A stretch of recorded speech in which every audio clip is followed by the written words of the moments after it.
Olá, sejam todos bem-vindos e bem-vindas a mais uma live do programa Reflexões Pedagógicas, diálogo entre a teoria e prática, que discutirá, no tema de hoje, matemática na educação infantil.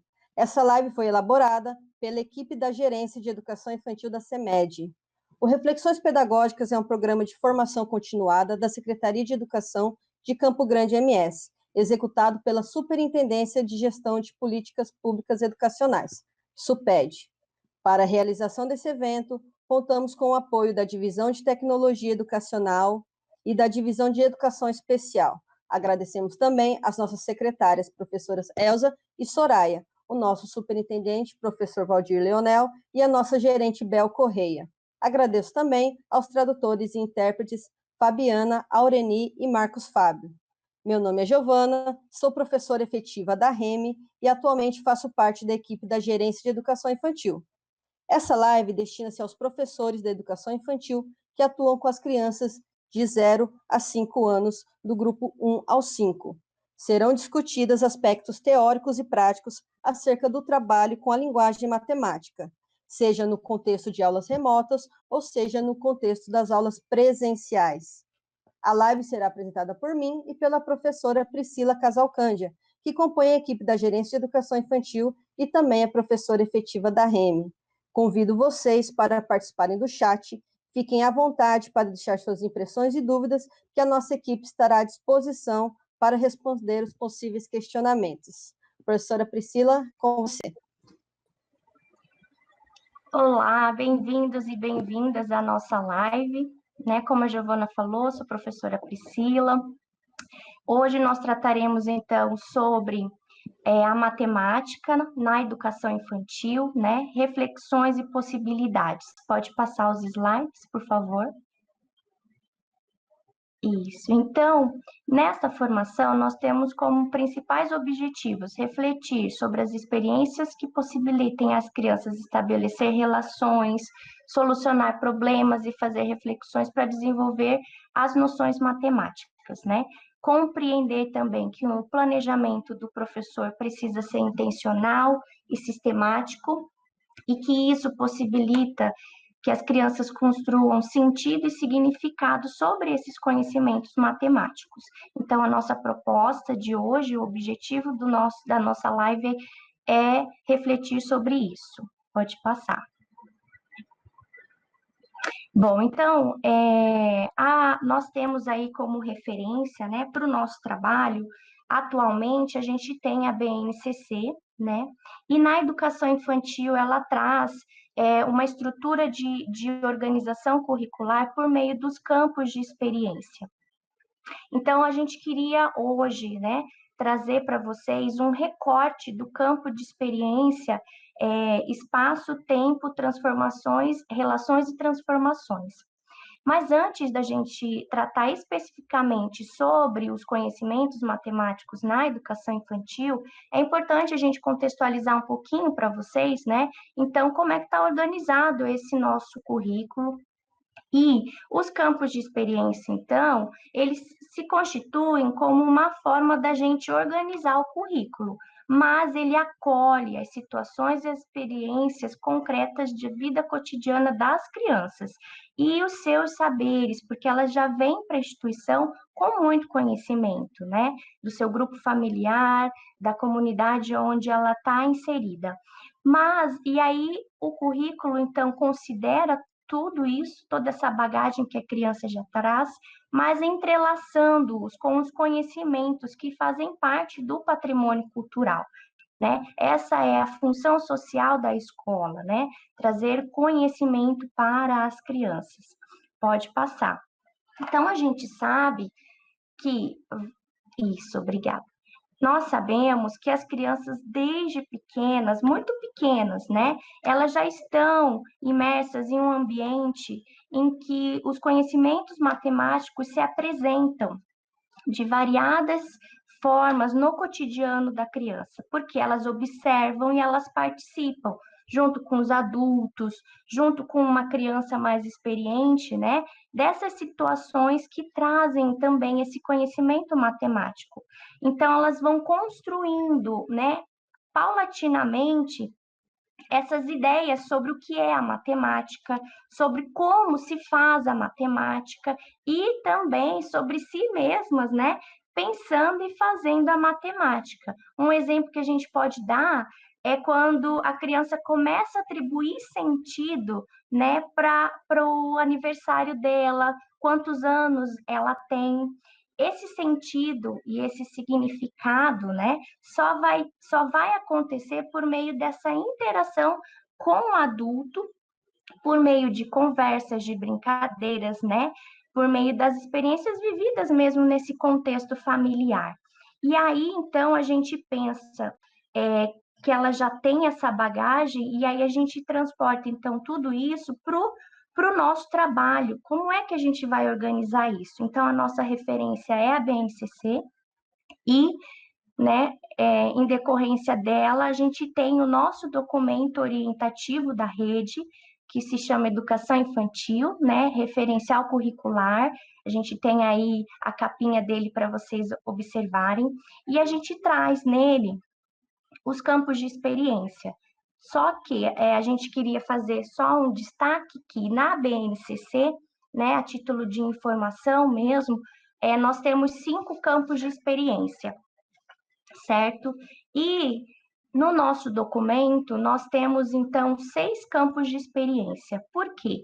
Porque de um teve desdobramento de 2 campos de experiência. Para quê? Para dar maior visibilidade, né, nos conhecimentos específicos de matemática e de mundo social e natural. Então, de 5 campos, o nosso documento da rede, nós temos 6 campos de experiência.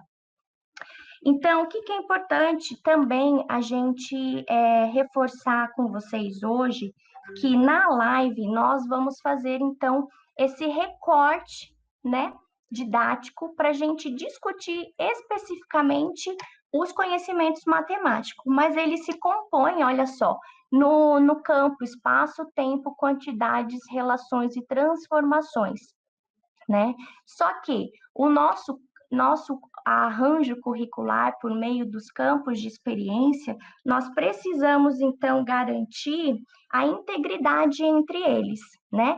A integração entre eles. Então, a interação entre esses campos, quando a gente planeja o nosso trabalho, quando a gente sistematiza. E aí, então, às vezes, a gente vai propor inúmeras situações no nosso planejamento, né, que vai abarcar não só um campo, né, isoladamente, mas a gente vai conseguir reunir objetivos de um ou mais campos naquela proposta que a gente está realizando, né? Então, é importante que a gente deixe claro isso, né, que o fato de hoje a gente estar discutindo especificamente os conhecimentos matemáticos não significa que nós estamos, então, dizendo, né, que o nosso trabalho tem que ser um trabalho focado somente nesse conhecimento. Não, ao longo, né, da live vocês vão perceber que a gente vai tratar sempre de uma forma integrada, mas a gente quer dar uma visibilidade hoje maior, né, na sistematização desses conhecimentos matemáticos na educação infantil. E para isso, então, a gente queria compartilhar com vocês um pouquinho do referencial teórico que embasou o nosso estudo, e então, a nossa live de hoje. Pode passar, por favor, um slide. Nós temos aí, olha só, né, o nosso documento. Vocês podem ter acesso à última versão dele. Está disponível no nosso blog da Gerência da Educação Infantil. Então, vocês podem buscar esse arquivo lá. E nós temos também aí alguns parceiros que são estudiosos, né, do conhecimentos matemáticos, que são a Priscila Monteiro, a Cátia Stoccomoli, a gente tem a Zilma de Moraes, né, e tantos outros que contribuem para a gente pensar nesse trabalho, né, sobre a matemática na educação infantil. Pode passar. Os slides, por favor. Bom, então a gente, desde lá das diretrizes curriculares, né, de 2009, a gente já tem uma sinalização desse trabalho também integrado, e ele vem sinalizando, né, que a finalidade central do ensino da matemática para os pequenos é começar a introduzi-los em um modo próprio de produção de conhecimento, né? Então, para tanto, é preciso propor atividades que as crianças possam fazer perguntas, né? Elas possam procurar soluções de problemas que a gente apresenta, né?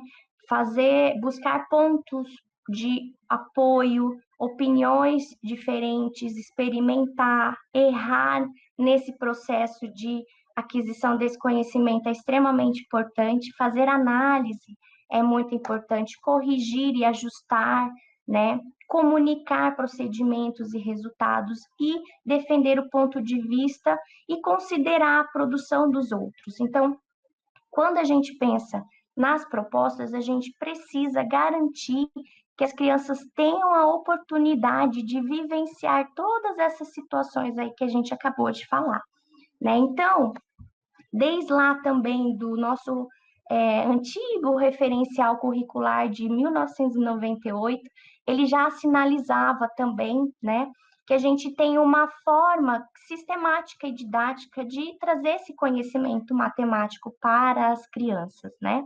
E aí a gente vê, então, no próximo slide, o apontamento, né, de quais conhecimentos é esse que nós estamos falando, né? Então, quais são esses conhecimentos matemáticos que podem ser introduzidos e trabalhados desde a educação infantil? Então, no slide seguinte, nós vamos ver aí, olha só, os conhecimentos, né? Que todos esses autores que a gente estuda, eles nos remetem, né, e nos direcionam para esses conhecimentos, que é do número e do sistema de numeração, grandezas e medidas, espaço e forma. Pode passar. Então, olha só, lá nesse eixo, né, eles chamam eixos, os eixos de números e sistema de numeração, a gente estão elencados objetivos relativos aos números, desde a contagem 1 a 1 até a construção do sistema de numeração decimal e o seu uso nas operações, né? Então, as crianças, desde bem pequenas, elas podem e devem utilizar os números em diferentes contextos. E aí a gente faz a ressalva de que esse trabalho, né, com os números, eles vai muito além do que às vezes a gente acredita que a criança não consiga compreender, né? Então a gente acaba subestimando a capacidade de criança e às vezes a gente limita o conhecimento dela, por exemplo, dos números de 0 a 10. Sendo que hoje a gente tenha, né, o entendimento que a função social do número, né, e que as crianças, elas, como a gente falou no começo, desde quando elas nascem, elas já estão envolvidas nesse mundo matemático, né?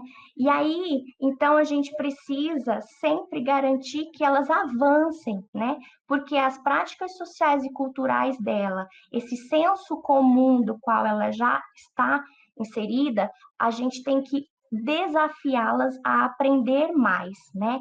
Então, é preciso trabalhar com os números que fazem parte do cotidiano das crianças e fora deles, para que elas se apropriem do trabalho com o sistema de numeração.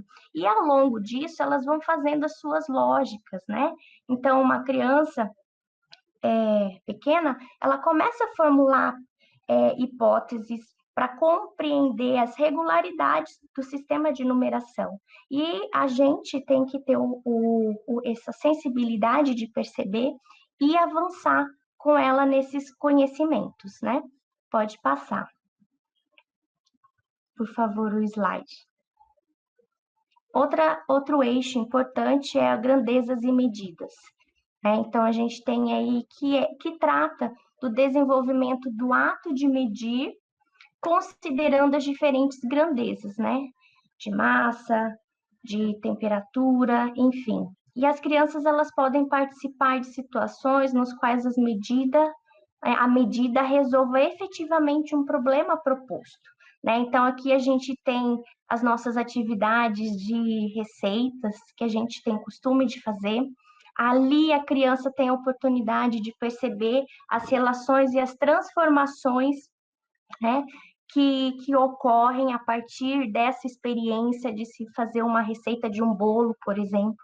Né? A gente está trabalhando com massa, né, medidas de massa, e compreender que as crianças, elas têm muita capacidade para aprender, né? A gente subestima a capacidade dela, mas quando a gente organiza todo esse trabalho a partir desses eixos, né, a gente está sistematizando e dando a oportunidade para ela pensar sobre a matemática. Pode passar o outro slide. Nós temos também espaço e forma, né? Então, esse eixo compreende as relações e representações espaciais que as crianças desenvolvem desde muito pequenas. E as brincadeiras têm um papel fundamental aqui, né? Que elas contribuem imensamente para as crianças terem essa compreensão, essa noção espacial, primeiramente do seu corpo, né? E aí o seu corpo no espaço. Né? Então, vai muito além, né, das formas geométricas. A gente tem, né, dentro desse eixo o conhecimento relativo às formas geométricas. Então, a gente tem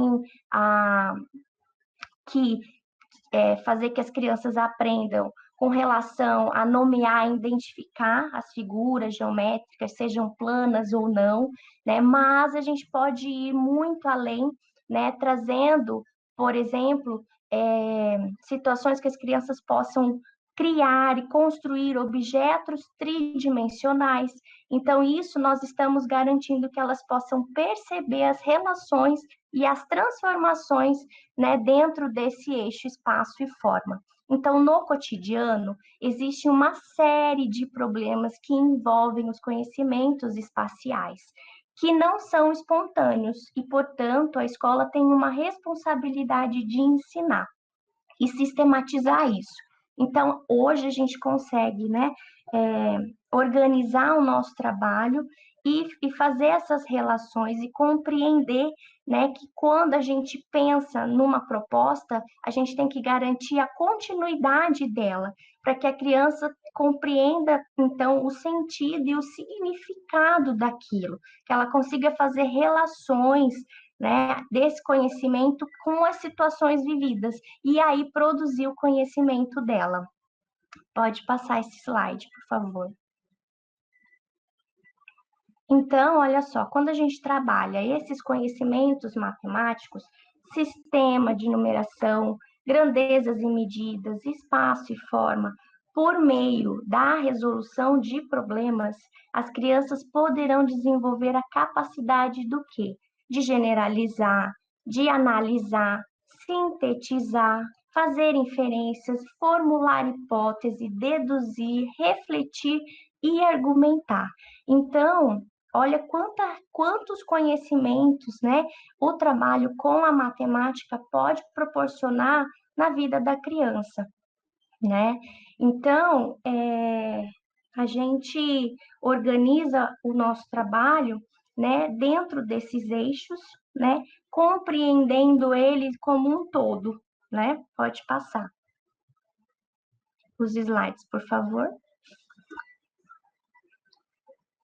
Então, o que significa ensinar, né, matemática na educação infantil? Né? Mais do que ensinar conhecimentos isolados, sem sentido para a criança, né? A grande contribuição desses conhecimentos é formar uma criança produtora de conhecimentos. Né? Então, ela assume, né, ao longo desse trabalho, uma postura propositiva frente a uma nova situação que aparece na vida dela, né? Ela consegue refletir, buscar soluções. E aí a gente tem, olha só, a grande, né, oportunidade das crianças de compartilhar esses conhecimentos, aprender, né, a verbalizar o seu pensamento. Essa é a maior contribuição, né, que a gente pode proporcionar às crianças trabalhando com esses conhecimentos. Mas mais que isso, né, pode passar os slides, por favor, quando a gente pensa em como organizar o trabalho, a gente primeiro precisa pensar, então, na postura do professor frente a esse trabalho. E a postura dele tem que ser o quê? De um professor problematizador, né? Então, é um professor que busca, deixa eu só verificar aqui, é um professor que ele busca, então, estruturar o seu trabalho, né, com essa postura de ser um profissional que formula perguntas, então ele não só pensa, né, na proposta em si, mas ele também cria encaminhamentos metodológicos que vão garantir esse pensamento de raciocínio lógico da criança.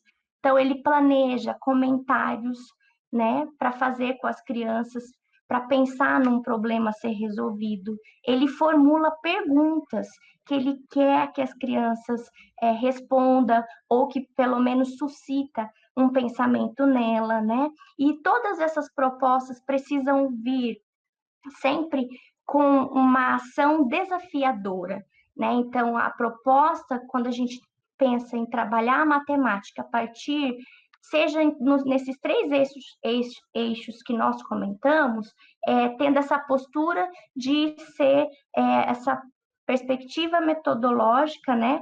De resolver problemas, né? E aí a gente, então, está incentivando sempre a criança a buscar um desafio e incentivá-las a verbalizar as suas ideias e os seus pensamentos. E também propor registros, né? Formas que ela possa registrar tudo isso que ela está aprendendo, pensando e vivenciando. Então, a gente pode dar um exemplo quando a criança, nós estamos intencionalmente, né? Focado nesse conhecimento, né, matemático, trabalhando, por exemplo, com a amarelinha, a brincadeira da amarelinha, nós estamos, né, propondo para as crianças essa experiência de se ver no espaço, né, de brincar com o outro, compreender a sequência numérica, né, e também quando a gente pede para ela dizer quais foram as estratégias que ela utilizou para brincar melhor, né, nessa atividade de brincar na amarelinha, e também a gente pede posteriormente para que ela faça um desenho, né, sobre esse momento vivido. Nós estamos, então, sistematizando uma forma de trabalho no qual ela vai pensar sobre o que ela fez, né? Então, ela vai buscar soluções para isso. Então, isso é muito importante, e aí a gente segue no próximo slide dizendo para vocês o seguinte, que a escola tem, e o professor, ele tem esse desafio, né, de criar essa necessidade e a vontade da criança em aprender, em conhecer, em explorar, em fazer interpretação e levantar hipóteses, né? Esse desafio de de formar crianças, né, curiosas, investigativas, né, que vão em busca de resolver os problemas da sua vida no cotidiano, né? Seja em casa ou seja na instituição. Então, para isso, é muito importante a gente saber do nosso papel assumindo essa postura de um professor problematizador, né? E, consequentemente, nessa perspectiva, a gente, então, planeja de maneira intencional e sistemática. Pode passar os slides, por favor? Porque quando a gente faz isso, né, assume essa postura, então os encaminhamentos metodológicos eles vão criar um encantamento e uma motivação ao conhecimento. E aí a gente então precisa considerar esses princípios no nosso trabalho para que ele seja realmente um trabalho intencional e sistemático, né? Então, ao se organizar o trabalho a partir desses princípios, a gente vai pensando e ampliando as possibilidades daquele conhecimento que eu quero que ela aprenda, né? E aí a gente só faz o destaque que ele precisa ser propostas, né? Que tenham uma continuidade, elas precisam ser propostas que façam relações, né, com outros conhecimentos que podem ir além daquele campo, né? E a gente tem que pensar também que esses conhecimentos matemáticos vão, né, por um longo período, né, na sua escolarização, fazer parte da vida dela. Nós estamos, então, inculcando nela, trazendo para ela essa vontade de saber e de buscar conhecimento, ver que ela é capaz de, né, aprender e conhecer mais. E para que a gente organize melhor isso, nós vamos agora passar para a parte que a gente discute, então. Nós temos essas reflexões, né, do nosso currículo, da forma como a gente pode sistematizar esse conhecimento, né? E agora a gente pode pensar, então, quais são as práticas, quais são as possibilidades, quais são os recursos para eu, professor, organizar o meu trabalho. E aí, então, a gente vai agora, com a professora Giovana, né, fazer um passeio por essas possibilidades de trabalho na matemática, tá bom? Então, eu vou convidar a Giovana para fazer parte agora da nossa live, para trazer um pouquinho sobre essas possibilidades e essas práticas do trabalho com os conhecimentos matemáticos. Vamos lá, Gi?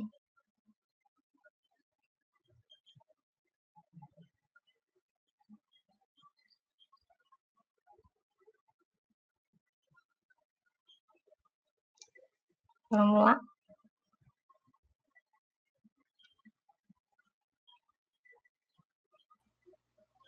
Obrigada, Priscila.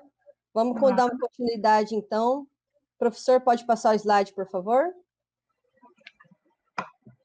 Então, nós vamos falar um pouquinho agora de algumas possibilidades, alguns recursos do trabalho. Então, aquela parte que eu gosto bastante de falar, que é dar algumas dicas para vocês, algumas possibilidades desse trabalho. Por favor, pode passar? Bom, nós vamos passar aqui por 4 situações. A dos jogos, a dos objetos e materiais de apoio que você pode ter na sua sala de aula, brincadeiras e situações problemas. Próximo. Bom, para começar, vamos falar um pouquinho sobre o nosso público mais querido, o menorzinho, que são os bebês, né?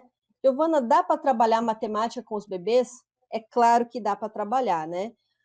A exploração dos espaços, a exploração e a manipulação dos objetos são a primeira oportunidade que a criança vai ter de seriar, sequenciar, agrupar e estimar. E manipular e explorar é aquilo que os bebês mais têm oportunidade de fazer dentro das salas de grupo 1, de grupo 2. Mas é necessário que o professor organize e sistematize alguns materiais para essa exploração, né? Quando eu digo que ele explorando esses materiais, explorando o espaço, ele vai ter oportunidade de experimentar essas noções, por exemplo, quando ele está com os brinquedos lá, um grupo de bolas, né? Nós temos a bola, que é um material que tem as suas propriedades. E a partir de então, o bebê ele vai começar a querer brincar com outras bolas, né? Ele vai ter essa preferência pelas bolas. Então, ele começa a agrupar esse material pelas suas propriedades, né? Então, ele é circular, algumas vão ser coloridas, vermelhas, azuis, e ele vai escolhendo quais propriedades ele prefere. Ele vai entender, por exemplo, que as bolas elas não se empilham, né? Ele não consegue empilhar bolas, mas objetos cúbicos ele consegue empilhar, né? Caixas, ou, por exemplo, as latas, que têm outras propriedades também. E esse tipo de experimentação que traz esses primeiros conhecimentos para o bebê. Guardar, né? Quando o professor fala, vamos guardar aqui dentro dessa caixa os brinquedos, ele também está trabalhando essas noções com os bebês. Próximo, por favor. Ainda com os bebês, a gente vai falar sobre a verbalização desses conceitos, né? Já falamos sobre as propriedades dos objetos e dos espaços, mas ele torna-se conhecimento quando o professor verbaliza com a sua turma, com o seu bebê, aquilo que ele está trabalhando. Então, se é uma bola azul. Olha que legal essa bola azul. Vamos guardar as bolas aqui nessa caixa? Vamos pôr dentro da caixa essas bolas? É um exemplo. E aí o bebê ele traz diversos outros materiais, a gente direciona ele a fazer essa seleção, não. Aqui não, só as bolas primeiro. Depois nós vamos guardar as caixas em outro lugar. Né? Agora eu monto uma atividade onde eu tenho 2 ou 3 diferentes caixas para que o bebê agrupe, né, para guardar como forma de brincadeira pelas cores, por exemplo. Aqui nós vamos guardar só os vermelhos, depois os amarelos e assim por diante. Então, o professor ele precisa verbalizar esses conhecimentos, esses conceitos, né? Para eles se transformarem em simples manipulação e exploração para tornar-se conhecimentos matemáticos realmente. E isso começa desde os nossos bebês. Então, importante para os professores de grupo 1 e grupo 2 oferecer material para exploração, oferecer espaço para exploração e, mais do que tudo, verbalizar sobre esses conhecimentos que ele está tendo com a turminha dele. Ok? Mais um pouquinho, por favor. Bom, agora a gente já começa a avançar um pouco. Nós precisamos pegar ainda alguns conceitos, né? A distinção entre contar e recitar, que são 2 situações muito presentes no nosso cotidiano, né? Contar é uma atividade realizada por todas as culturas para diferenciar e identificar quantidades, enumerar. Isto é, nós temos a correspondência número, quantidade, certo? Isso é contar. Próximo, por favor. Mais um. Aí, isso. Recitar envolve dizer a série de números fora de uma situação de enumeração. Então, isso acontece muito nas nossas brincadeiras, né? Quando a criança nós ensinamos a criança a brincar de esconde-esconde, e ela vai fazer a contagem até 10, e muitas vezes, a depender da idade da criança, do desenvolvimento dela, ela pula um número, volta a outro, né? Faz aquelas contagens 1, 2, 3, 4, 14, 27, por exemplo, né, ela está recitando a numeração. Então, ela compreende alguns aspectos, né, dessa cantarolação dos números, mas não necessariamente ela faz essa distinção entre o número e a quantidade correspondente. Então, fora de uma situação de enumeração, nós estamos recitando sequências numéricas. Nenhuma das 2 situações ela é mais importante que outra. As 2 fazem parte do contexto escolar, da rotina escolar, e as 2 são de extrema importância para o desenvolvimento do conhecimento matemático das crianças. Ok? Próxima, por favor. Aqui a gente tem, né, Monteiro, que nos traz um pouquinho dessa questão da contagem, né? É um procedimento que permite quantificar um grupo de objetos para determinar quantos são. A aquisição desses diferentes conhecimentos envolvidos na atividade de contar se inicia por volta dos 2 anos e se desenvolve até por volta dos 8 anos. É um processo paulatino que excede a educação infantil. Então, aí nós percebemos, Monteiro nos dizendo que não há um fim naquilo que a criança está aprendendo dentro da educação infantil, né? É um processo que continua sempre. Próximo, por favor. Bom, vamos falar um pouquinho agora dos materiais, alguns materiais de apoio que nós vamos ter na nossa sala de aula, né? A tabela ou quadro numérico. Essa tabela ou quadro é uma situação relativamente nova para nós da educação, quando a gente coloca que é preciso desconstruir aquela situação da reta numérica que vai do número 0 ou do número 1 até o número 9, né? Um tempo atrás, nós tínhamos essa situação de expor o número para a criança, aquela reta simples que vai do 0 ao 9, ou do 0, do 1 ao 10 no máximo, né? E a criança trabalhava o ano inteiro com aquela reta ali dentro da sala de aula, né?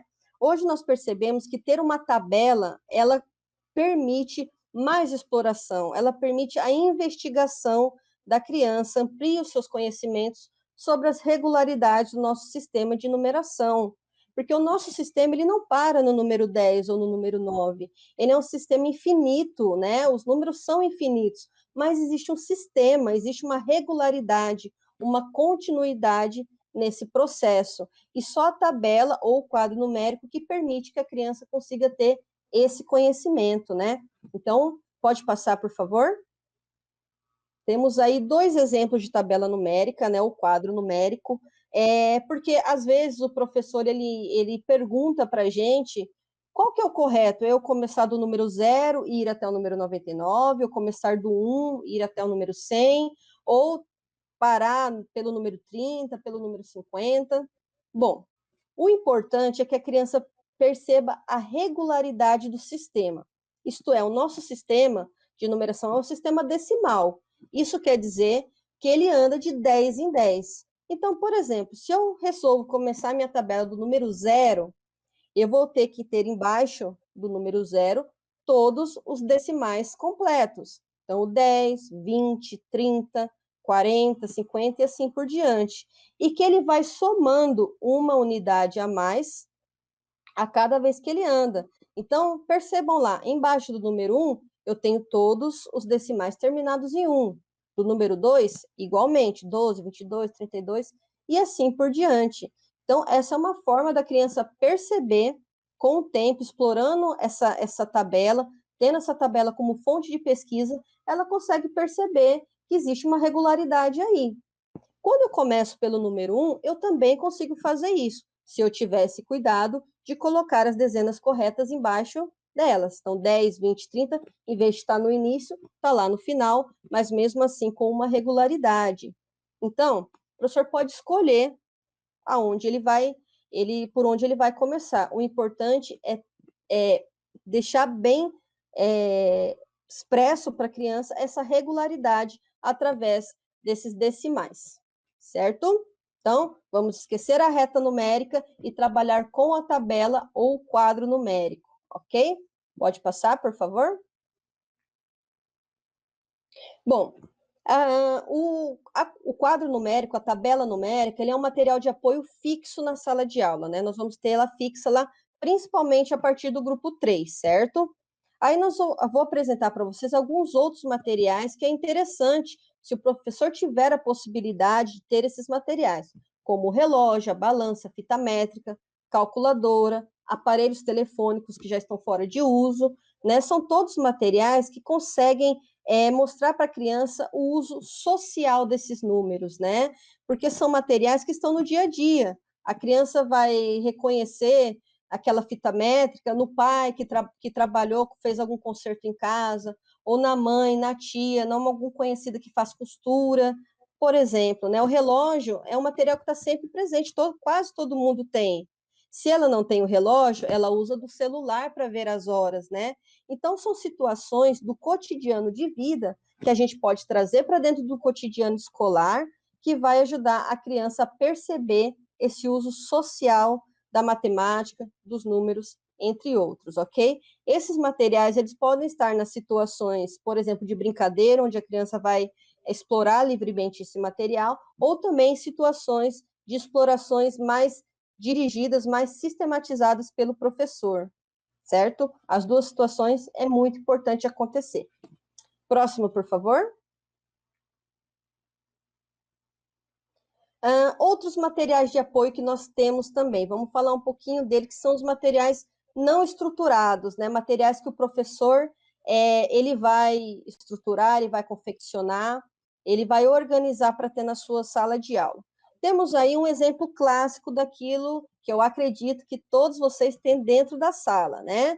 Que é o quadro do Hoje Vieram, né? Aquele quadro de chamada, onde a criança coloca o seu nome lá. O Hoje Teremos, que é aquele quadro da rotina, e o calendário, certo? Vamos falar um pouquinho sobre o calendário, né? É muito importante, professores, que vocês utilizem o calendário de uso social, aquele calendário que todos nós utilizamos. que lá no começo do ano, no final do ano, as lojas, os mercados, muitas vezes distribuem para a gente. É um ótimo material para você pegar ele para guardar, para utilizar no seu ano letivo, na sua sala. Por que é importante usar esse, não aquele que a gente encontra para vender, né, nas lojas de material para professores ou na internet? Às vezes apresenta aqueles calendários super bonitos, né, feitos de EVA, onde você monta de acordo com o mês que você está, você vira os dias, etc. Porque aquele tipo de material, apesar de ser muito bonito, ele não consegue demonstrar para a criança o uso social, para que serve um calendário, e ela não vai encontrar outro daquele em lugar nenhum, né? Ele não mostra também as sequências, ele não mostra os dias como eles permanecem, essa situação de repetir, de ter uma sequência, né? Então, isso só o calendário social consegue mostrar. Se você, professor, tiver oportunidade na sua sala, né, tiver um espaço oportuno na sua sala para você colocar ali todos os meses do ano, né, um ao lado do outro, é melhor ainda, que a criança consegue perceber esse processo de continuidade, de finalização. Finalizamos um mês, né? Fevereiro finalizou, pessoal. Marcamos todos os dias de fevereiro. Esse mês não volta mais esse ano, ele passou, mas ele está ali, né? Ele já foi, mas ele está ali. Vamos começar um mês novo agora, né? Nesse calendário que consegue mostrar dias da semana. Por exemplo, nosso parque de areia é na quarta-feira. Mas olha que situação interessante. Nessa quarta-feira é dia 5. A próxima quarta ainda será quarta-feira, mas não será dia 5, será dia 12. Né? Então, todo esse processo dessa continuidade, o calendário consegue nos mostrar. E é muito importante trabalhar isso com a criança. É muito importante você preservar os meses que passaram também. Né? Há quantos dias será que nós fomos naquele passeio ali na pracinha do bairro? Vamos contar quantos dias atrás, há quantos meses que isso aconteceu, né? Marcar o dia do aniversário de todo mundo, para a gente ver quantos dias faltam, qual é o próximo aniversariante que nós teremos, né? Vai cair num sábado, num domingo? O que acontece no sábado e no domingo? Né? Vocês não vão estar na escola, então são diversas possibilidades que o uso do calendário pode trazer. Mas, infelizmente, muitas vezes o calendário, assim como outros cartazes, eles ficam meio que esquecidos lá na nossa parede. A gente, às vezes, esquece de utilizá-los dessa forma que consegue trazer tanto conhecimento. Ok, pessoal? Também temos ali o Hoje Vieram, né? Que é quando a criança coloca o seu nome ali para deixar ali marcado a sua presença naquele dia. Quando a gente trabalha de forma rápida, né? A gente chama fulano pega e coloca, o ciclano pega e coloca. A gente não consegue utilizar de uma forma que também possa trazer conhecimentos. Quando nós fazemos a contagem, nós vamos contar agora quantos não vieram, né? Vamos contar quantas crianças hoje vieram de tênis, por exemplo, né? Diversas situações de contagem que a gente pode utilizar dessa nossa tabela de chamada, tabela de presença das crianças, né? O Hoje Teremos também nos traz essa noção de continuidade, de regularidade, num tempo que já foi e não volta mais. Nós temos um outro tempo pela frente, outros momentos pela frente, né? Também é um quadro bastante esquecido, que às vezes a gente até coloca no início do ano, mas por vezes ele fica perdido aí no nosso dia a dia. Então, a partir de hoje, vamos retomar o uso desses materiais para, de forma efetiva, utilizá-los para esse desenvolvimento da linguagem matemática. Ok, professores? Próximo, por favor. Ali a gente tem alguns quadros, né? Algumas tabelas, alguns gráficos. Isso mesmo, a gente está falando de gráficos e tabelas. Estamos falando de informações que a gente conseguiu captar através do resultado de jogos ou pesquisa. Eu trouxe 3 exemplos para vocês aí nessa figura, né? Ali do nosso lado direito, a gente tem uma tabela do jogo de boliche. Então, a professora propôs um jogo, e nessa tabela, cada criança foi expressar a sua pontuação. vocês podem perceber ali que nós temos algumas diferentes modelos de expressar essa pontuação.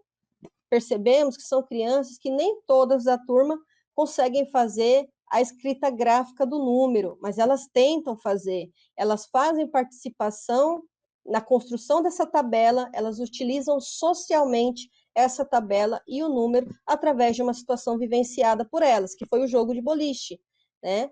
Então, temos aí a tabela. Ali ao outro lado, nós temos o gráfico, né? Um gráfico de pesquisa, né?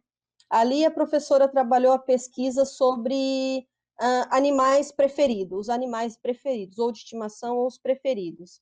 Ali ela utilizou, por exemplo, no papel que está ali dimensional, né? Cada criança ganhou um quadradinho e ela ia até lá e colava o quadradinho no lugar adequado do seu bichinho preferido, do seu animal preferido. Enquanto todas as crianças colocaram, com a orientação do professor, né, de colocar um em cima do outro, a gente percebe que nós conseguimos formar ali um gráfico, né? Quem preferiu mais os cachorros, olha só, o cachorrinho ele tá um gráfico grande, né? Tem vários ali, a gente pode contar. Quantas crianças aqui? 4? Veja, 4 conseguiu fazer uma barra maior do que a barra de 2 ali, de 2 crianças só, que colocaram ali na tartaruga, por exemplo, né? Então, diversas formas de trabalhar e construir gráficos com a criança. Aí essa professora ela foi mais além depois, ela construiu um gráfico tridimensional. Ali atrás a gente pode ver com as caixinhas de fósforo, né? Então a criança conseguiu visualizar tridimensionalmente esse gráfico, onde ela percebe que quanto maior o número, mais volume foi feito ali naquela barra construída, né? De uma situação de conversa, de que a criança, às vezes pode ser uma pesquisa que a criança pode trazer de casa, né? Então, trabalhar com gráficos e tabelas é possível na educação infantil e traz um uso social dela muito rico para a gente, ok? Próximo, por favor. Ali a gente vai falar um pouquinho sobre textos instrucionais. Então, veja, nós estamos utilizando, né, de um gênero textual para servir de apoio para a compreensão da linguagem matemática. Tenho ali 2 exemplos de textos instrucionais. Ali do lado a gente tem o texto da receita, uma receita. Então, assim, trabalhar com receita é uma prática muito comum na educação infantil, né? E a gente tira ali diversas situações de aprendizagem. Uma delas é a linguagem matemática, quando nós construímos, por exemplo, o cartaz de explicação dessa receita, o passo a passo dessa receita. É um texto, é um gênero textual? Estamos utilizando ele como apoio para a aprendizagem matemática. Então, nesse exemplo aqui, eu trouxe esse exemplo porque ele traz diversas formas de expressar. O professor pode escolher uma, 2, avançar conforme a sua turma vai adquirindo novos conhecimentos. Então, ali ele trouxe a figura, né, do que é, e fez a descrição. Por exemplo, eu tenho a figura de 6 ovos e escrevi 6 ovos, utilizando a escrita do número, né, a grafia do número.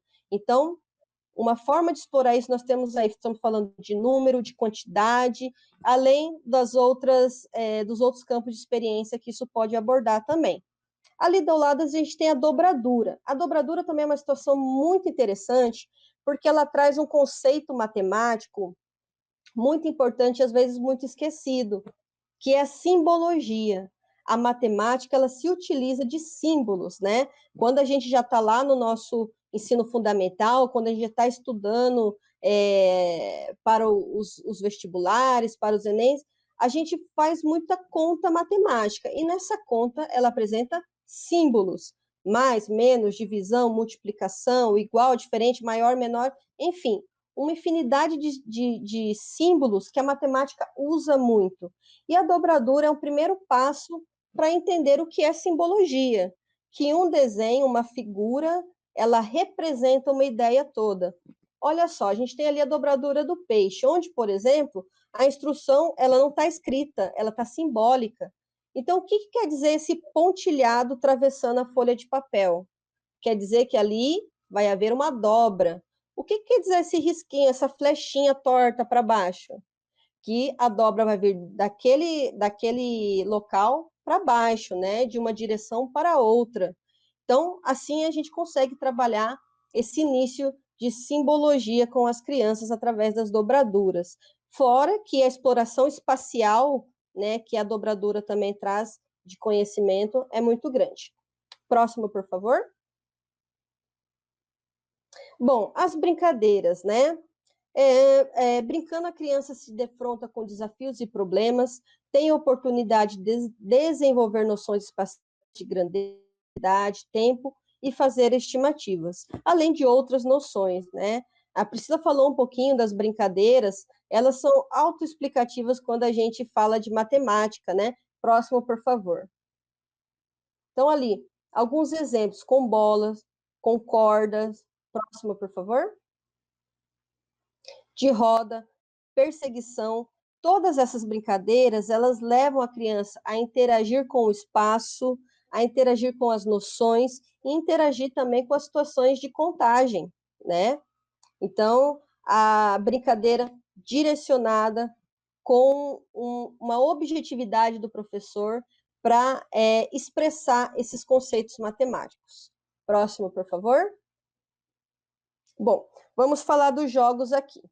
É importante lembrar, pessoal, que tanto a brincadeira quanto os jogos, nós estamos aqui falando deles, utilizando eles como recurso para a matemática, tá? A gente sabe que a brincadeira ela é um campo de estudo da educação infantil que tem as suas objetividades próprias, assim como o jogo. O jogo também tem objetivos, tem conceitos próprios, né? E a gente utiliza em diferentes momentos na nossa rotina. Aqui nós estamos trazendo eles como recursos, tá? Não quer dizer que todo jogo que a gente vai planejar, toda brincadeira que nós vamos planejar, nós só vamos fazer eles porque eles são importantes para a matemática. Não é isso, mas eles são recursos importantes também. Então, cabe ao professor a planejar diferentes momentos para explorar o jogo, a brincadeira e alguns gêneros textuais também, como a gente conversou na questão da receita, por exemplo, certo? Então, vamos falar do jogo como recurso. Próximo, por favor. Bom, existem alguns jogos que eles não trazem para a criança tanto desafio, desafios muito complexos, né? Que são jogos de simples correspondência, por exemplo. Eles não trazem grandes desafios, mas eles são muito importantes para conceituar, inclusive também os conceitos de contagem, de correspondência do número, da grafia do número para a quantidade, né? Então, aqui a gente tem alguns exemplos. Ali temos um trabalho com cores, que também começa essa situação de correspondência. Então, eu coloco o prendedor verde na cor verde. Ou, mais ali embaixo, se eu tenho o número 5, eu vou colocar 5 objetos, né? 5 grampos, ou ali 5 pecinhas, 5 bolinhas, etc. Então, simples correspondência numérica. Próximo, por favor. E a de simples contagem, quer dizer que o número ele não está ali posto para você contar. Você vai contar, fazer essa contagem através do que a brincadeira apresentou. Por exemplo, nós temos ali a pescaria, né? A criança pescou determinados objetos e a gente vai fazer essa contagem do que ela pescou. E vai ser uma surpresa, não é um número pré-determinado, né? Nós vamos chegar aí a quantas a criança contou. Ali o exemplo das pintinhas da Joaninha, né? Também que é aquele jogo de dado, que a criança vai colocar as pintinhas de acordo com o número que saiu do dado. Ou colher frutas também é bastante conhecido, né? Que você tem a árvore e você coloca as frutas conforme sai o dado, ou retira as frutas também conforme o número que sai do dado, ok? Também é um jogo jogos que não trazem uma grande desafio, mas eles trazem essa questão da contagem, da correspondência numérica, que é muito importante também. Próximo, por favor. Aí nós temos os jogos básicos, já começamos a ter um pouco mais de desafio nesses jogos, né, de raciocínio para a gente conseguir jogar eles. Eu trouxe aí para vocês 3 exemplos de 3 jogos diferentes e de como nós podemos utilizar, né? Temos aí um exemplo de um dominó do material comprado, né, adquirido pelo professor, um material estruturado, que é importante a criança ter contato com materiais estruturados. Temos aí o dominó como exemplo. Ali do lado, a gente tem um jogo da memória, que é um jogo básico também. Esse jogo da memória, ele não está estruturado. Quem construiu foi a turma. As crianças construíram esse jogo da memória, juntamente com o professor. Então, houve esse processo de construção com as crianças e eles vão jogar, ter esses conhecimentos com esse próprio material que eles construíram. Ali embaixo, no cantinho, a gente tem um quebra-cabeça, que também é um jogo básico de raciocínio. Esse quebra-cabeça, além de ser tridimensional, né, nessa forma aí, ele foi construído pela professora, né? A professora confeccionou. Então, eu trouxe aí para vocês verem um exemplo, que às vezes é interessante que nós adquirimos esse material estruturado, outras vezes dá para a gente construir eles, dá para construir com os nossos alunos, todos os jogos e todos os jogos básicos, dominó, quebra-cabeça e o jogo da memória, são de extrema importância para começar a trabalhar a questão das regras, né, a questão de ganhar, perder, de esperar a vez, né? Então, assim, só que isso é importante quando o professor, ele ensina. É necessário que o professor ensine a criança essas regras. Vou construir uma tabela, né, um texto com as regras, um passo a passo de regras. Ok, interessante também. Às vezes, preciso utilizar desse material, só conversar, só sentar ali com aquele grupo de crianças, ensinar e jogar junto com eles? Pode ser também. O importante é que se o jogo está ali só para a criança manipular, só para ela brincar livremente, ela não alcança esses conhecimentos. É necessário que o professor ensine as regras e, principalmente, jogue com as suas crianças, ok? É difícil organizar muitas vezes? É difícil, mas é a propriedade do professor fazer isso, ok? Próximo, por favor. Ok, temos aí os jogos de trilha. Também trouxe 3 modelos para vocês. Ali à direita, um jogo grande, bem estruturado, tridimensional, né? Que leva a criança a ter essa coisa do movimento também. Ali no meio, um jogo que ele já é mais estruturado, a professora deve ter comprado ele ou tirado da internet, e ali um jogo simples que a professora construiu, certo? Então, todos os modelos de jogos valem a pena, é importante a gente diferenciar, hora de um jeito, hora de outro, mas o jogo de trilha, o que é o jogo de trilha? É aquele que você tira o número, ou por dado, ou por roleta, e a criança avança a casinha, né, com o bichinho, o bonequinho dele, de acordo com esse número, e a depender, vai ter algumas situações de desafios, de ter que voltar, etc. Próximo, por favor.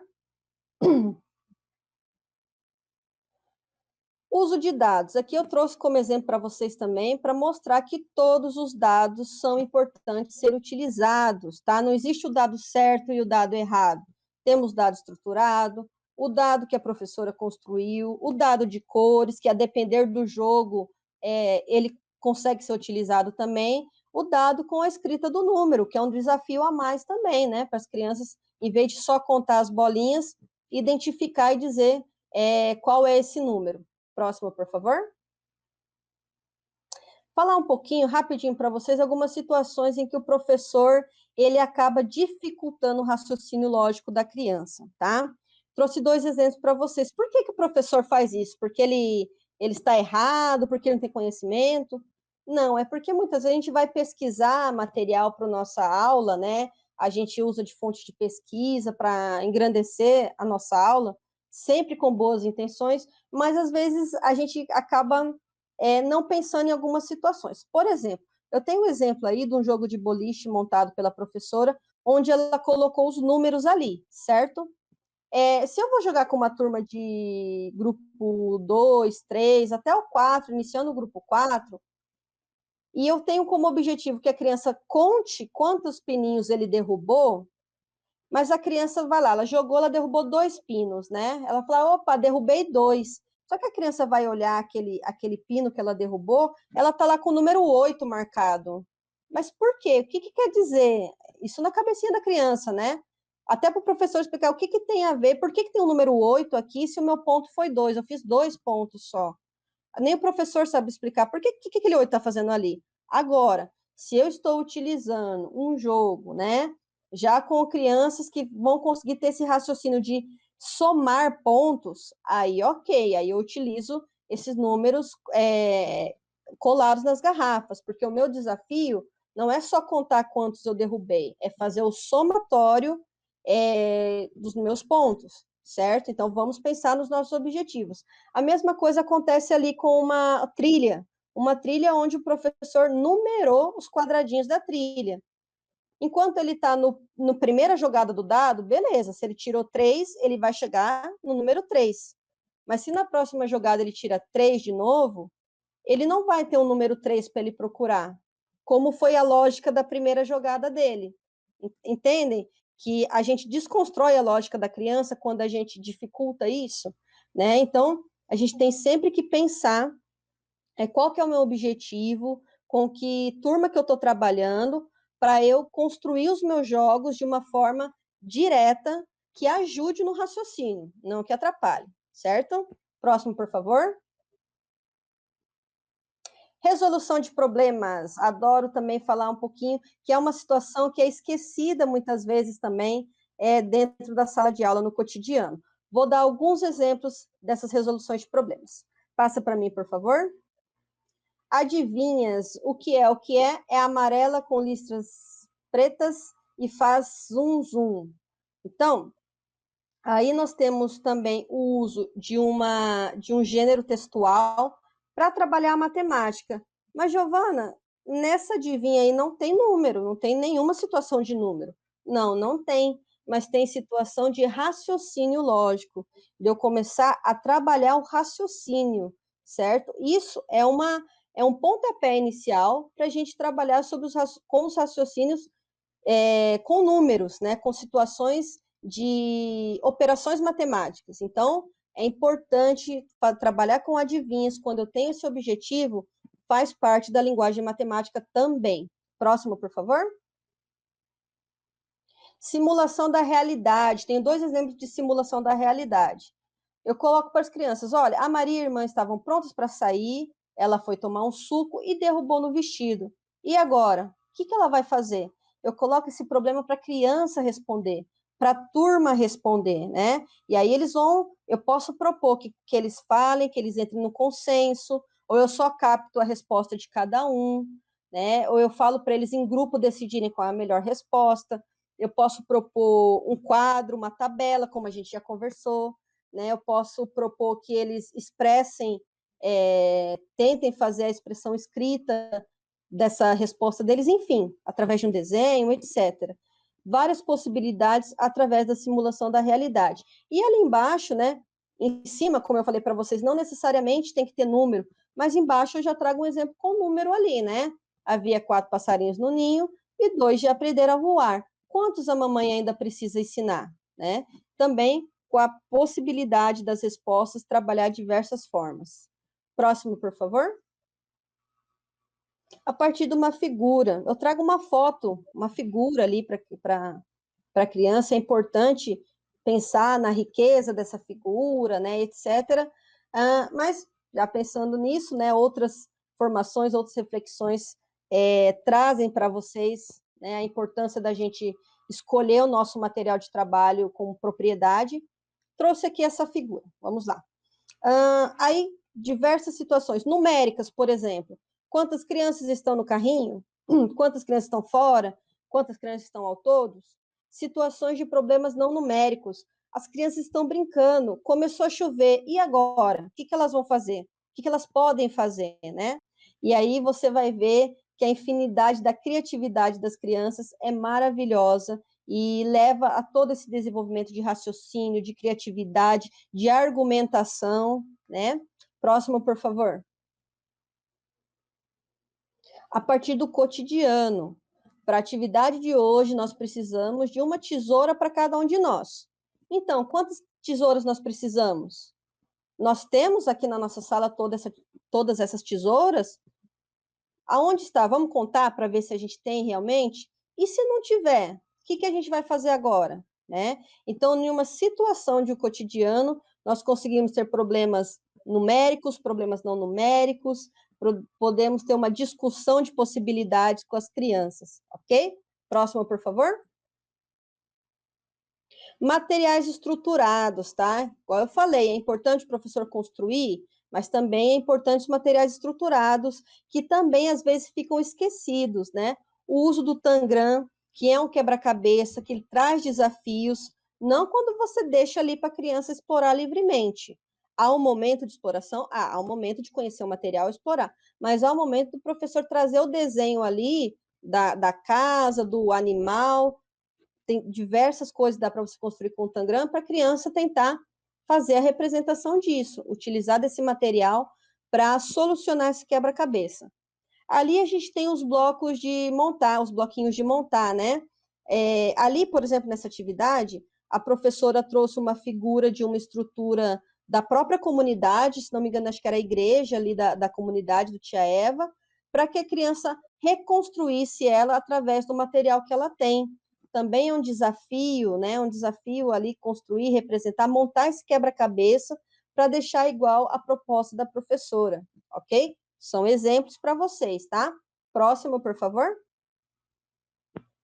Aí a gente tem o cenário móvel, né? Tenho dois exemplos desse cenário móvel. Um estruturado, que é um brinquedo, e o outro que ali é dimensional, a professora trouxe. Ali está montado, tá, pessoal? Mas eu vou explicar para vocês como que funciona. Você traz, por exemplo, o cenário de uma fazenda, só com o cenário pronto, você tem ali os bichinhos todos recortados fora dele, né? Eles estão separadinhos. Ou os brinquedos, os brinquedinhos, os bichinhos estão fora, né? E aí você propõe para a criança solucionar esse problema, esse quebra-cabeça. Aonde que nós vamos colocar cada animal? Que animais que nós podemos agrupar juntos na mesma cerca? Que animais que podem ficar soltos? Que animais precisam da água por perto, por exemplo, de um lago, né, de um rio por perto. Então, assim, você monta o cenário e as crianças têm que solucionar aquele problema de onde cada coisa vai ficar. Isso não só uma fazenda, uma cidade, a escola, né, o cenário da escola, da estrutura da escola, para a criança colocar cada coisa ali que ela reconhece, né? Então, é um problema de arquitetura, digamos assim, que a gente traz aí para as crianças trabalharem com essas noções espaciais, com essa seriação, com essa sequência, certo, pessoal? Bom, foi algumas dicas que nós trouxemos para vocês, espero ter ajudado. E a gente finaliza por aqui. Vou chamar a Priscila para estar se despedindo da gente. Ok, obrigada. Acho que a gente conseguiu passar um pouquinho do que a gente queria, né, a respeito dessa temática, né, olhar para esses conhecimentos matemáticos dentro dessas práticas, possibilidades e recurso, e saber que o professor, ele então propõe todas essas situações, né, pode se configurar dentro de um projeto, dentro de uma ação cotidiana mesmo, no dia a dia, dentro de uma sequência didática ou dentro de uma atividade específica na sala de aula. O que é importante é ele saber a sua intenção, né, Giovana? O que ele está querendo aprender. Então, a gente agradece a participação de todos, o que ele quer ensinar, né, na verdade. Então, a gente agradece a participação de todos e até uma próxima formação. Não se esqueçam de se inscrever no canal do Reflexões Pedagógicas, ativar o sininho para vocês estarem sempre recebendo notificação de novas reflexões postadas e dar curtida no vídeo. E a gente espera vocês até a próxima. Obrigado, pessoal. Tchau, tchau.